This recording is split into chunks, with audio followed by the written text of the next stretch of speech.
Welcome back to Something Awesome. I'm zettovyker, and today we're continuing our Let's Play of Katawa Shoujo Act 2, Hanako's, Hanako's Castle. Narrator? The feeling of walking through the streets is one of very deep nostalgia. While Yamaku may be like the reverse of where I lived in the past, the city at night is amazingly familiar. My eyes are moving constantly from the bright electronic screens glowing high in the night sky to the street lamps piercing the darkness with their light, to the businessmen enjoying themselves after work and busily talking couples on dates. Even if I didn't want to, I can't help soaking in every aspect of the city. I favor its familiarity, like a sweet candy sitting on my tongue. Lily is walking to the left with her cane swaying to and fro, holding on to her sister's arm for guidance while talking to her. Compared to traveling by taxi or bus, being driven by Akira in her rather nice car was much more enjoyable experience. Maybe not for the person on my right though. While Lily was used to her sister's driving style, and I quite liked a bit of the excitement, Hanako was holding on very tightly to the door for most of the trip. Everything looks so pretty at night. Hanako quickly looks down yet again as she accidentally catches someone's gaze. Yeah, it does. My answer isn't very thoughtful, since I'm distracted by so many thoughts that I find it hard to keep up on small talk. One of those distractions, aside from the city sights, is how Hanako looks. This is the first time I've seen her in something other than her school uniform or her pajamas. It gave me pause when I first saw her outfit when we met up at school gate. Considering how much her head is lowered when people walk near us, I imagine that the hat is she wears is more than a fashion statement. While initially I was worried of Lily's plan to take us out into the city, when night fell it became obvious she had thought about this. Not many people have paid Hanako much heed, since the darkness hides her scarring wall. So, we're in the city. Any ideas what to do? Akira beams a smile. Something tells me that she's the one who's making this particular decision, even if her sister maybe proposed the outing in the first place. You'll see. Just follow us. I nod and try my best to stifle a grimace. After what happened during Hanako's birthday party, I don't trust Akira's judgment at all much. We keep walking, and I notice that we're passing more and more cafes, restaurants, and other eateries. Every once in a while, a drunken man in a suit comes out of the bar, usually being supported by another. For the most part, the customers around this part of the city look young and fashionable. Different kinds of music come and go as we pass each businessman. The discord created by the overlaps should be grating, but it reminds me so strongly of the time I spent in the city with my old friends that I don't mind. Hanako and I have started to drift a little apart from Lily and Akira. That comes to a stop when I hear a soft thud from beside me. So sorry. By the time she rights herself from her apologetic bow, the middle-aged businessman she bumped into walking away after mumbling a half-hearted apology. Hanako looks a little bit put off by the experience, and as she quickly skips ahead to match my pace, I notice her head hanging low once more. She probably bumped into him because she was looking downwards and not where she was going. I stepped to the side a little and put one hand on her far shoulder, drawing her closer. Isao? It's okay. You can walk closer to me if you want. Hanako hesitates, but eventually nods in assist. After a couple of times when I thought we'd had arrived at Akira's destination, we'd reach our target. By now, we're below the elevated walkways and past the most garnished and brightly lit places. I'm a bit surprised. The average age of those around us is distinctly older, and the smell of cigarette smoke is pretty thick. The area is far from seedy though, and it is a little amusing to see Lily's reaction to the smell of the smoke. While it's masked by the low talking of those around us. Jazz music can be heard emanating from inside. Looking up at the di- dimly lighted sign, it became obvious why. A jazz club. I have to admit, this isn't what I expected. Lily gives an amused snort and a Huh. smile. Somehow, I feel like I should have known it, Akira. As we talked outside, I noticed more and more odd sideway glances directed our way. People awkwardly catch themselves staring and look, but that just makes it more obvious. I had noticed that this occasionally when we were walking, but it's more pronounced now. I never experienced anything like that in my life. An average looking Japanese teenage guy, just a little taller than normal, isn't the type to draw attention without making an effort. Hey, come on. Just because you're a teenager doesn't mean you can't have a taste, right? Well, I don't really mind the music, if that's what you mean. I I don't mind it either. She's only just managing to force the words out. It contrasts heavily to when we're alone in Yamaku, and it disappoints me a little that she's so highly strung for what's supposed to be a good time out on the town. It's hard to read Hanako's face as she keeps looking downwards. It's little wonder if she doesn't often come out into the city because of this, and it makes me a little thankful that my own scarring is easily hidden. Lily has a similar way of attracting people's gazes, but the reason for it is clearly different. She hardly looks like a native, and that the same can be said for her sister. That much is far more noticeable than her blindness from a distance.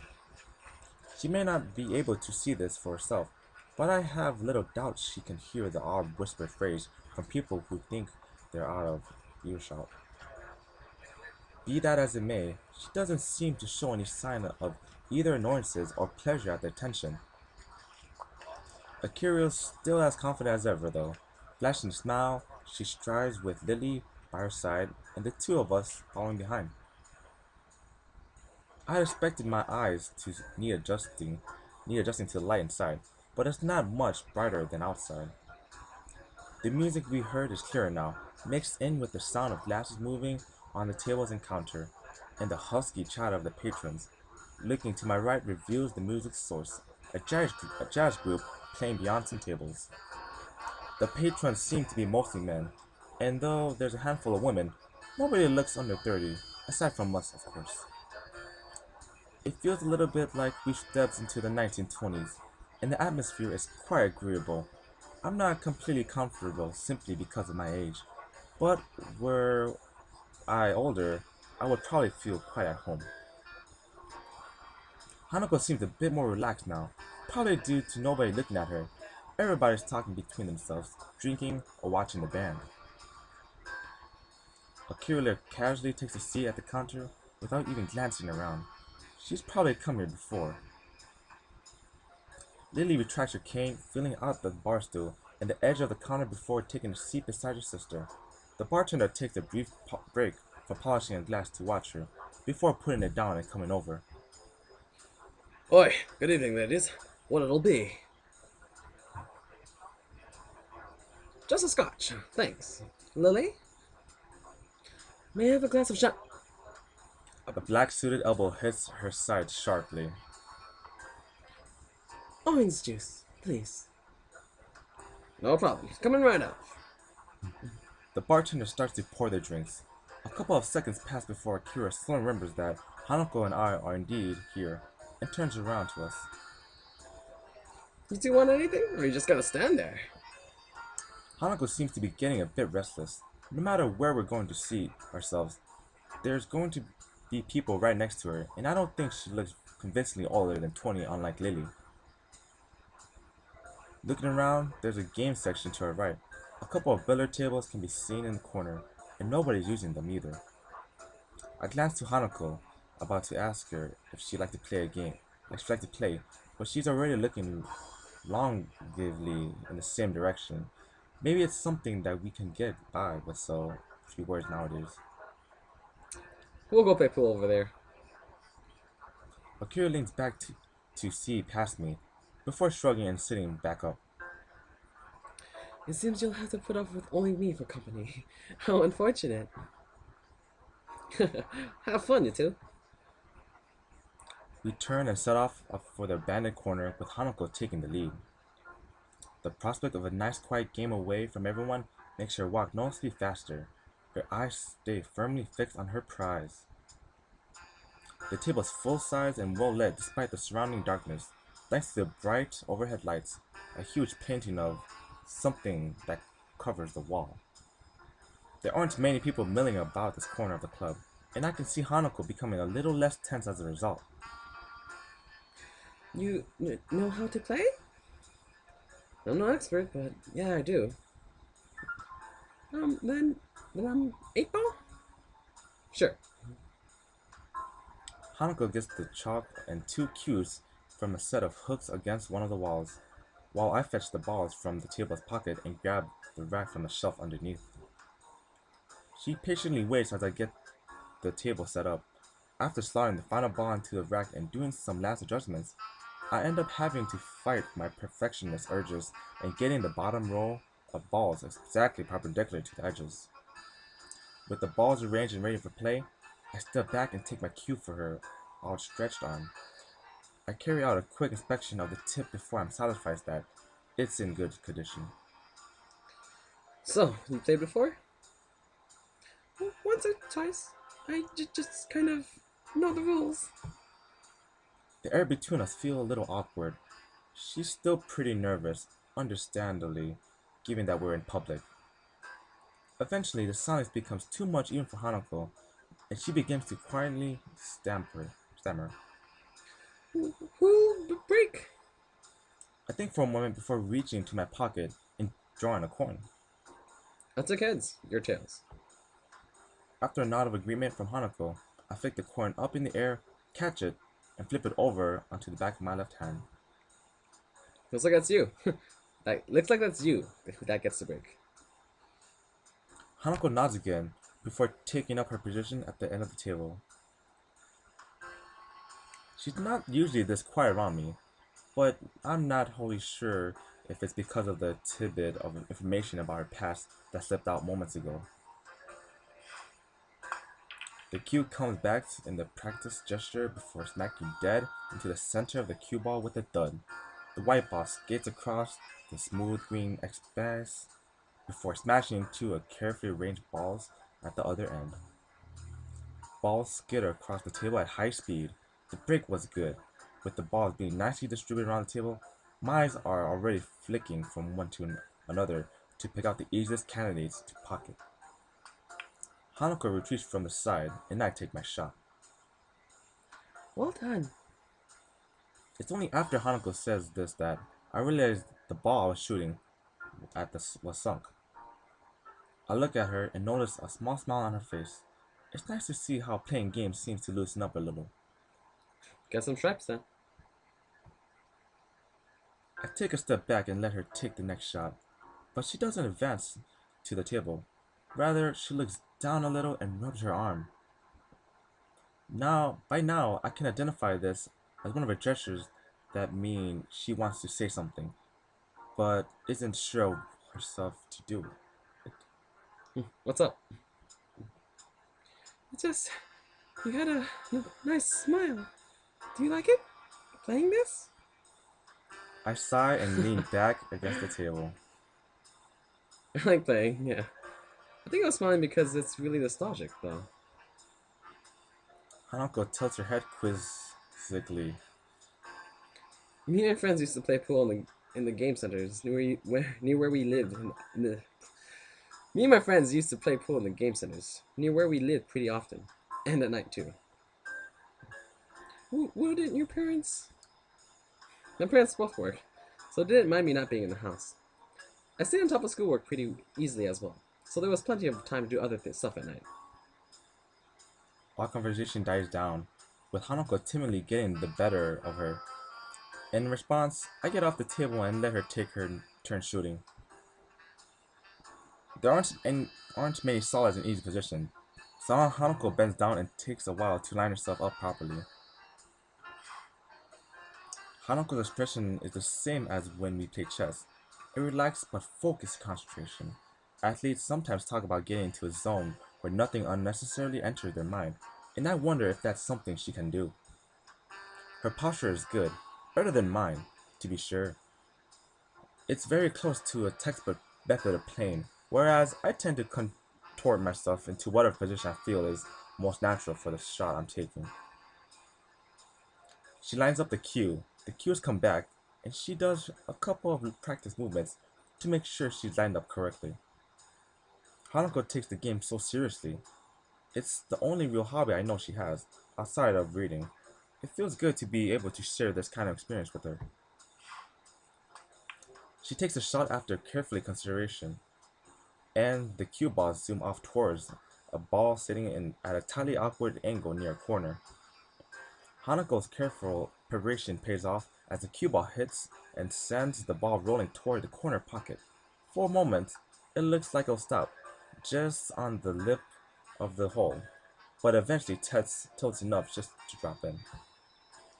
Man, that was a hard shot. If you can pull that off, I don't think I have much hope.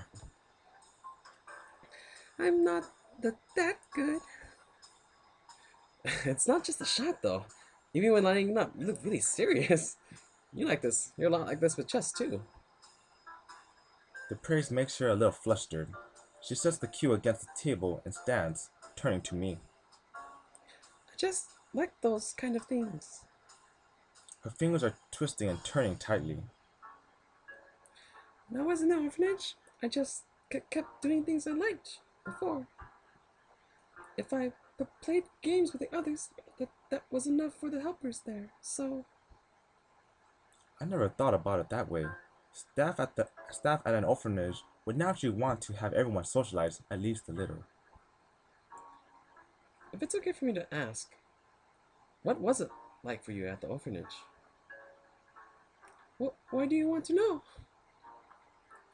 I've touched a nerve, but the fact that she responded at all shows there's at least a little chance she'll answer my question.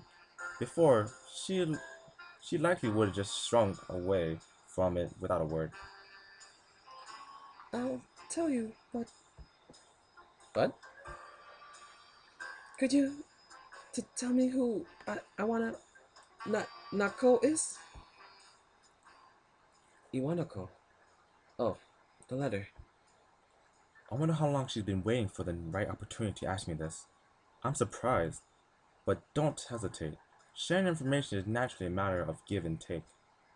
She's someone I used to like. Her nervousness subsided, at least for the time it took to ask. Her curiosity is getting the better of her, and I feel a bit uncomfortable to be questioned of this, of all matters. There's no way I could spell out my feelings about Iwanako here. I don't even know myself what my feelings regarding her are. Even after talking to Yuko earlier, and I want to avoid the subject around Hanako. Hanako doesn't look very overly satisfied with the awkward ending to the discussion, but thinks better of continuing it. She was only just managing to ask me in the first place, without knowing that I wouldn't want to talk about it. I moved to finally take my own shot.